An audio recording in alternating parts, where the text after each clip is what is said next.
বিসমিল্লাহির রহমানির রহিম।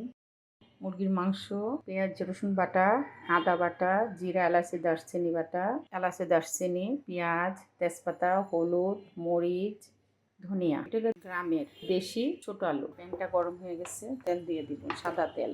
আলুটা ভেজে নিব। তেলটা গরম হয়ে গেছে, হলুদ মেখে রাখছি, আলুটা দিয়ে দেবো। এটা সিদ্ধ আলু। আলুটা সিদ্ধ করে ছিলে নিচ্ছি।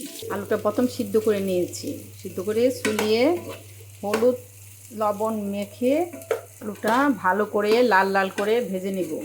দেখেন একটু কালার ভাজা ভাজা হয়ে গেছে, এখন নামিয়ে ফেলবো। এলাচি দারচিনি জিরা তেজপাতা পেঁয়াজ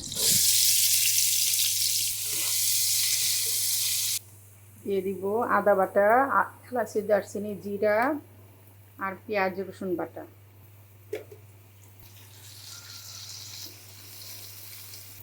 হলদি মরিচ ধনিয়া দিয়ে দিব, সাথে একটু পানি,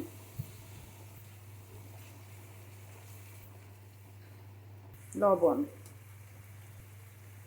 আর একটু পানি দিয়ে দিব, দিয়ে ভালো করে কষাবো, রেখে দিব।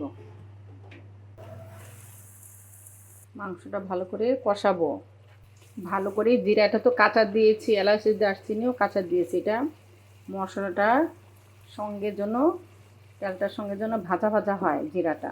মশলাটা ভুনা হয়ে গেছে, এখন আমি মাংসটা দিয়ে দিব। মাংসটা ধুয়ে ছেঁকে রেখেছি।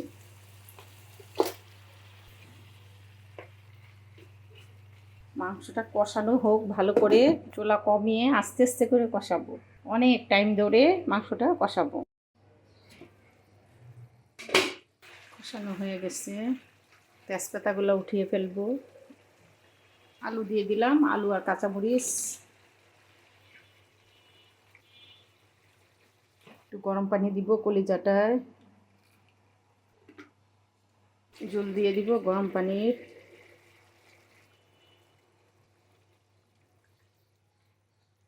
কলিজাটা সিদ্ধ করে রেখেছি, দিয়ে দিব। আর একটু পানি দিব, আর অল্প একটু।